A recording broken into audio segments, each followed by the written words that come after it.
Aula 2 do nosso curso de desenvolvimento orientado a componentes com o ML, dessa vez focada num breve histórico e também discussões preliminares, continuando a aula anterior, na prática. Bom, muito bem. Então, na aula anterior, nós começamos a falar do paradigma de orientação a componentes. E o destaque da aula passada foi o quê? Que, olha, eu preciso aprender a desenvolver orientado a componentes se eu quiser me capacitar para o desenvolvimento de software de altíssima complexidade. E isso no contexto do desenvolvimento orientado a objetos, né? Então, eu sou um desenvolvedor orientado a objetos, tenho uma prática de desenvolvimento orientado a objetos, e com o aumento da complexidade eu me deparei com a situação de programas orientados a objetos com milhares de classes, e a questão é o que eu faço. Bom, toda a aula anterior, a maior parte da aula anterior, onde nós discutimos o percurso dos paradigmas de desenvolvimento ao longo da história do desenvolvimento de software, nós vimos que sempre foi aplicado a estratégia, digamos assim, do dividir para conquistar. Então, sempre na ótica do ficou grande demais quebra, desde os programas monolíticos, tudo num bloco só, até a orientação a objetos. Só que, na realidade que vivemos, os programas orientados a objetos também estão difíceis de administrar, porque por conta de ficarem grandes demais. E aí a orientação a componentes vem como uma resposta, novamente aplicando a estratégia do dividir para conquistar. Então essa foi a essência da nossa aula passada. Nessa aula eu quero continuar essa discussão falando de administração de complexidade. Falávamos na aula anterior que, olha, quando eu trabalho com alta complexidade, eu corro o risco de perder o controle. Então, o que eu tenho que fazer? Eu tenho que aprender a administrar a complexidade, administrar a alta complexidade. Administrando a alta complexidade, eu evito a perda de controle. E quando a gente fala de administração do processo de desenvolvimento de software, a ideia do verbo administrar está muito associada à ideia de manter o controle do processo. Muito bem, então, classicamente falando, digamos assim, em termos de processo de desenvolvimento de software, a administração da complexidade, tipicamente, ela se dá em duas frentes. Uma frente é o gerenciamento do desenvolvimento, como eu coloco aqui nessa tela, e a outra, a boa estruturação. Nós estamos mais preocupados nesta aula com o segundo ponto. Muito bem. Por quê? Porque a ideia do gerenciamento é alguma coisa não focada em tecnologia, quer dizer, são práticas gerenciais aplicáveis a qualquer escopo tecnológico e que foge da meta do nosso curso. Nosso curso é focado em tecnologia, desenvolvimento orientado a componentes. Então, eu quero chamar mais atenção para o segundo aspecto, do esforço de gerenciamento da complexidade, que é a busca da boa estruturação do software. Qual a ideia de boa estruturação? Boa estruturação, como coloco nesta tela, é o quê? É a ideia da adequada organização das partes. Então, estou supondo que meu software é composto por um conjunto de partes, sejam elas quais forem, sejam elas componentes, sejam elas classes, sejam elas procedimentos, independente de paradigma, uma boa estruturação implica numa adequada organização das partes. Na literatura de engenharia de software tem todo um tratamento desse aspecto. Muito bem, o que nós ganhamos com a boa estruturação? Então, classicamente falando, independente de paradigma, com a boa estruturação, nós ganhamos reusabilidade e nós ganhamos manutenibilidade. Então, reusabilidade é a ideia de poder reusar o software ou partes do software em outros desenvolvimentos, ou artefatos reusáveis, como componentes, por exemplo, serem efetivamente reusáveis, reusados. E a manutenibilidade, a facilidade de alteração do software. Então observem que a reusabilidade e a manutenibilidade eu coloco aí sob o guarda-chuva da compreensibilidade. Então, um software bem estruturado, ele é mais fácil de compreender. E essa disciplina, ela tá aqui ela existe no contexto da engenharia de software. A engenharia de software não trata subjetividades. Então, quando eu falo que um software é mais fácil de compreender, eu não estou falando de uma questão subjetiva, de alguém acha fácil, outro acha difícil. Não é nesse sentido. Então, a facilidade de compreensão é alguma coisa mensurável. A questão, por exemplo, quanto tempo eu gasto para compreender um software e conseguir modificá-lo, por exemplo, quantas horas eu gasto. Se eu gasto muitas horas, ele não é de fácil compreensão. Se eu gasto poucas horas, ou menos hora, ele é de fácil compreensão. Então, nesse sentido. Então, boa estruturação não é preciosismo, a boa estruturação é uma característica de qualidade necessária, novamente, independente de paradigma, necessária e que tem um reflexo direto no custo do software. Muito bem. E como é que a gente trabalha com essas questões no contexto da alta complexidade? Bom, estou repetindo aqui o que eu já falei. Olha, nós trabalhamos administrando a complexidade. Para administrar a complexidade, nós adotamos práticas de gerenciamento do desenvolvimento adequadas e nós adotamos soluções que me levem à boa estruturação. Porém, o que acontece? Eu tenho limites. Quando, no contexto do desenvolvimento O, que nós começamos a discutir na aula passada, eu chego às milhares de classes, o que eu faço? Inevitavelmente eu vou acabar perdido. Teve um projeto que eu participei tempos atrás, que nós manuseamos um programa que foi feito por uma empresa contratada pela entidade governamental que nos contratou, Universidade Federal de Santa Catarina, onde eu atuo. O que acontece? Era um software de mais de 3.000 classes, orientado a objetos, feito como um único bloco, e nós fizemos alguns esforços. Isso acabou no final virando um software orientado a componentes, mas isso é outra história. Mas de qualquer modo nós precisávamos ter uma documentação desse software que não havia, e nós tínhamos uma questão, por exemplo, puxa, como é que eu pego 3.000 e poucas classes e boto isso em diagrama de classes? Software orientado a objetos. Puxa, nós estabelecemos um limite de legibilidade de 20 classes por diagrama, que, digamos assim, alguma coisa dentro do razoável. Grosseiramente, 3.000 para 20 classes por diagrama me leva, no mínimo, 150 diagramas, supondo que não haja repetição de classes em diagrama, que não é uma realidade. 150 ou acima de 150 diagramas de classes, só diagramas de classes, isso é um livro. Não fica bom, não tem como ficar bom.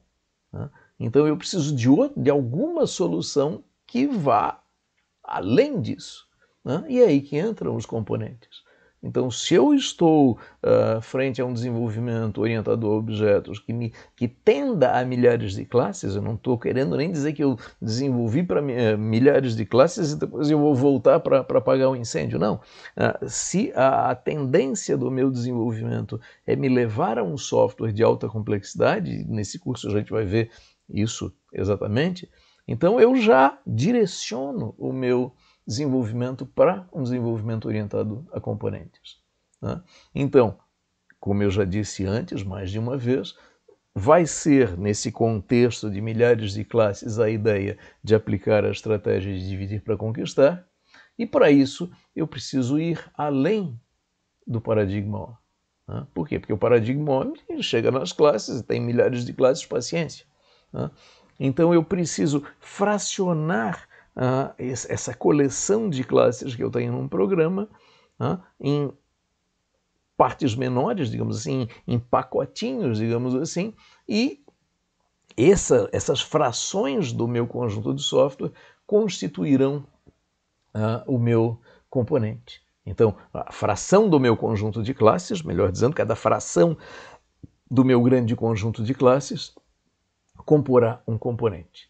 Então, observa Outra coisa que eu já falei também na primeira aula e quero destacar aqui, que nós vamos ver neste curso o desenvolvimento orientado a componentes como um paradigma complementar ao paradigma de orientação a objetos, e não como um paradigma substituto. A ideia é orientação a componentes junto com orientação a objetos. Bom, e aí, entrando na apresentação da orientação a componentes, quais seriam as vantagens do desenvolvimento orientado a componentes? Então, o primeiro ponto, como eu já tratei bastante na aula passada e nessa, a adequação à alta complexidade. Então, eu consigo um grau de estruturação, de boa estruturação, que eu não consigo nos outros paradigmas que eu mencionei com o desenvolvimento orientado a componentes. E a segunda vantagem, como eu estou colocando aí nessa tela, reuso, quer dizer, uma vantagem potencial. Não é porque eu adoto o desenvolvimento orientado a componentes que o reuso é automático. Então, é uma perspectiva do desenvolvimento orientado a componentes que eu produza componentes reusáveis, que à medida em que eu pratico o desenvolvimento orientado a componentes, um novo software a desenvolver terá componentes produzidos e componentes reusados. Porém, como eu coloco reuso potencial, por quê? Porque para um componente ser efetivamente reusável, ele tem que ter características que ajudem a ele a efetivamente ser reusável. E como eu coloco aí nesta tela, compreensibilidade. Se eu recebo um componente que não está documentado, eu não faço a menor ideia como ele opera, não conheço os detalhes dele, não sei usá-lo, vou ter muita dificuldade para aprender a usá-lo, eu não vou reusar esse componente. Compreensibilidade. E a segunda característica importante é a independência. Eu quero reusar um componente, eu não quero, para reusar um componente, ter que reusar mais 4, 5, 10 e ter que compreender cada um deles. Então, componentes independentes são artefatos de software independentes, em geral. São potencialmente mais reusáveis do que aqueles que são dependentes de outros. Muito bem.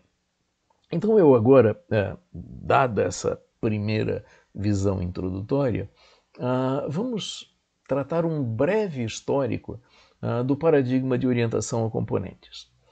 Quando surgiu o paradigma de orientação a componentes? Bom, nós podemos colocar o início da intenção de desenvolvimento orientado a componentes na década de 60, final da década de 60. Só que, como eu coloco aí nesta tela, final da década de 60, o desenvolvimento orientado a componentes era apenas uma ideia, uma intenção. Por quê? Por analogia com o hardware. Como é construído um hardware de computador? A partir de componentes de hardware.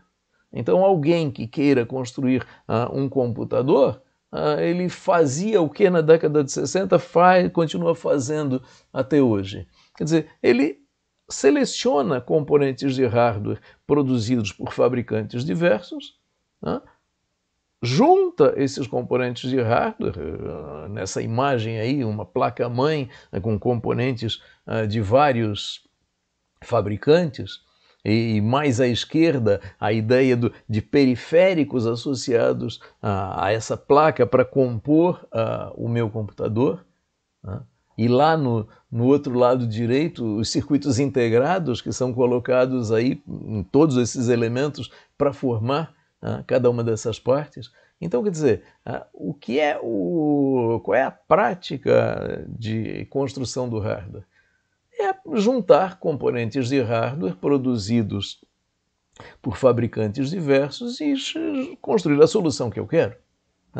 E aí, coloco ali no final, as pessoas olharam para isso e disseram assim, puxa, se para hardware eu uso componentes de hardware, por que não para software usar componentes de software?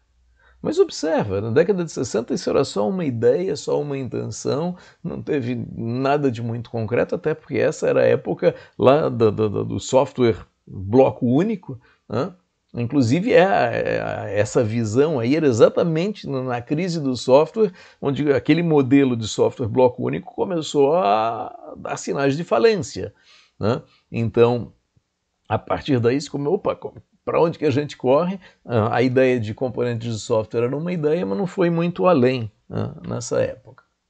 Bom, ao longo das décadas de 70 e 80, né, do século passado, seguindo aquela visão, aconteceram muitos esforços de pesquisa tentando materializar isso. Tem um artigo clássico de 1976 de um autor chamado Parnas, onde ele dizia, olha, para desenvolver desta forma, né, com essa modularização adequada, orientada a componentes, né, deveria haver, a prática deveria ser diferente. Ao invés de usar uma linguagem de programação, que era o que todo mundo usava, precisamos usar duas linguagens de programação, uma para produzir o módulo, o componente, e uma segunda linguagem para interligação dos módulos. Ao longo da década de 80, teve várias pesquisas, várias publicações que propunham linguagens nessa direção. E no final das contas, nada disso acabou fixando, nada disso virou prática de desenvolvimento de software. Por quê? Porque no fundo, as propostas eram o seguinte, olha, deixa essa linguagem tradicional que você usa, na época se usava o quê? C++, para quem brincava de orientação a objetos, pouquinho na época, Pascal, Fortran. Então, a ideia é largue essa linguagem que você usa, que sempre usa, e use essa minha agora, essas duas minhas agora que eu acabei de criar. Ninguém adotou, a indústria de desenvolvimento não adotou. Então, na prática, ao longo dessas 2 décadas seguintes, a abordagem ficou meio só em pesquisas que não geraram alteração na prática de desenvolvimento. Na década de 90, teve um avanço tecnológico que iniciou com o Corba, né, que, não apenas, né, mas que mudou a perspectiva do desenvolvimento orientado a componentes, com a possibilidade de produzir componentes, interligar componentes, independentes de linguagem de programação, de plataforma de execução e de localização geográfica dessa execução. Então, a partir de avanços tecnológicos da década de 90, era possível pensar em componentes produzidos por fabricantes diversos, em diferentes linguagens de programação, rodando sob diferentes sistemas operacionais, distribuídos, e esses componentes conversarem. Opa, então a ideia de independência de linguagem e plataforma, isso deu uma perspectiva grande, assim, um entusiasmo, criou um clima de entusiasmo. Na década de 90 surgiram eventos científicos tratando componentes, o WCOP, que eu vou mencionar num outro momento, várias edições. Então, uma discussão científica embasada de como que a gente vai botar esse negócio para funcionar. E parecia, na década de 90, segunda metade final da década de 90, que a coisa finalmente ia deslanchar. Bom, a gente não observou isso. Então, inclusive, era uma citação relevante de um autor da área de engenharia de software, o Somerville. Ele fala no seu livro, onde ele trata, ele tem lá um capítulo de desenvolvimento orientado a componentes, no seu livro de engenharia de software, e ele fala que aquele entusiasmo da década de 90 mostrou-se, esse livro da segunda década do século atual, e ele diz o seguinte, olha, esse foi um entusiasmo frustrado. Mais de 10 anos depois ele avalia como, olha, isso foi um entusiasmo frustrado. Por quê? Aí ele diz, olha, não houve uma padronização do desenvolvimento orientado a componentes pela indústria, no sentido de que cada um acabou tentando fazer do seu jeito, não havia uma padronização e acabava que ninguém usava componente de ninguém. Quando muito, o cara usava os seus e deu. E aí ele compara isso, né, o Somerville compara com a arquitetura orientada a serviços. E diz, olha, a arquitetura orientada a serviços colou, né, algo tratado no escopo das aplicações web. Por quê? Porque houve padronização. Então, na medida em que houve padronização, a indústria adotou. Né, e essa falta de padronização não acabou atrasando, frustrando a adoção do desenvolvimento orientado a componentes. Bom, como é que a gente olha o quadro atual, neste momento, né? Passado todo esse histórico que brevemente eu relatei? Bom, a situação de alta complexidade, que eu comecei a tratar na aula passada, a ideia de software orientado a objetos com milhares de classes, só tende a se agravar. Quer dizer, o aumento da complexidade é real, quer dizer, na medida em que nós tenhamos hardware mais poderoso, as exigências sobre o software aumentarão, aí a demanda de complexidade é constante, é crescente, não tem jeito. Bom, então, na visão do dividir para conquistar, o desenvolvimento orientado a componentes acaba sendo algo inevitável, quer dizer, eu tenho que correr para algum lugar. Então a ideia da divisão das milhares de classes é alguma coisa inevitável. Então, aqueles obstáculos que ainda não foram transpostos, precisarão ser. Né? Por quê? Porque eu não vou conseguir conviver com milhares de classes. Esse curso está aqui exatamente para caminhar nessa direção. Né? Então, para isso, nós precisamos de quê? De uma cultura de desenvolvimento. Quer dizer, eu preciso aprender a desenvolver orientado a componentes. Não é alguma coisa intuitiva. Sentei, lá, já estou trabalhando orientado a componentes. Não é óbvio, não é intuitivo. Né? Demanda uma cultura de desenvolvimento, que é exatamente o objetivo desse curso. Demanda vencer obstáculos, sim, há obstáculos reais, há várias propostas de desenvolvimento orientado a componentes hoje publicadas com falhas claras e se eu não tratar essas falhas não vai funcionar. E certamente a coisa passa pela padronização se além de conseguir desenvolver orientado a componentes, eu ainda tiver a perspectiva do reuso em larga escala, da comercialização de componentes. Eu não quero fazer componentes apenas para o meu software, eu quero fazer componentes para comercializar componentes. Muito bem, aí nesse caso a indústria terá que caminhar no sentido da padronização. Só que a padronização só vai acontecer, quer dizer, a demanda de padronização só vai acontecer na medida em que haja, digamos assim, se estabeleça uma cultura de desenvolvimento que nós não temos ainda, pelo menos não temos altamente difundida, e com esse curso nós queremos trabalhar para isso. Né? Difundir a cultura, ensinar a desenvolver orientado a componentes. Então, nesta aula nós ficamos por aqui, então com ela nós acabamos essa visão introdutória. Na próxima aula a ideia é começar a apresentar o paradigma de orientação a componentes concretamente. Então, próxima aula começa com a apresentação do conceito de componente. Então, esta aula nós ficamos por aqui. Próxima aula, componentes.